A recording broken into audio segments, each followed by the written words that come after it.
Entre 2007 et 2015, une baisse de 25% de l'investissement des collectivités territoriales françaises. C'est au moment où l'on sent le tissu social se déliter comme jamais que l'on a entrepris de faire disparaître les collectivités dans lesquelles le citoyen se reconnaît le plus, la commune, destinée à la dissolution dans des intercommunalités les plus vastes et les plus intégrées possibles, et le département, réduit au rôle de service social extérieur de l'État, mais chargé d'assurer les fins de mois.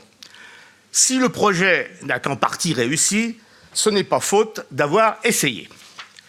Et pendant ce temps, les trésoreries et les classes rurales continuent de fermer, les bureaux de poste, ce qui reste d'hôpitaux et de maternités de proximité d'être menacés, le désert médical d'avancer.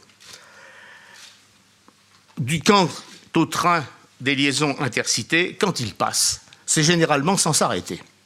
Toutes les zones blanches de la téléphonie mobile ne sont pas encore résorbées et la couverture Internet à un niveau minimum, loin d'arriver partout. Quant au déploiement du très haut débit, ce qui est à peu près l'équivalent aujourd'hui de l'électrification au début du XXe siècle, eh bien, un Xème plan est censé y pourvoir d'ici 2022.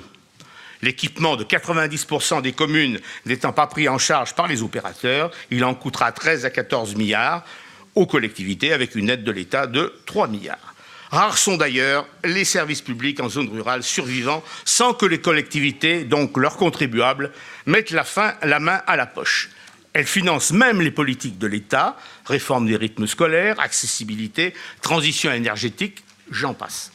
Si je rappelle ces faits, c'est pour bien montrer que l'organisation territoriale du pays, les moyens qui lui sont consacrés, le rôle des collectivités et de l'État en la matière ne sont qu'accessoirement des problèmes techniques, encore moins seulement des préoccupations d'élus, mais des problèmes politiques, donc les problèmes de tout le monde.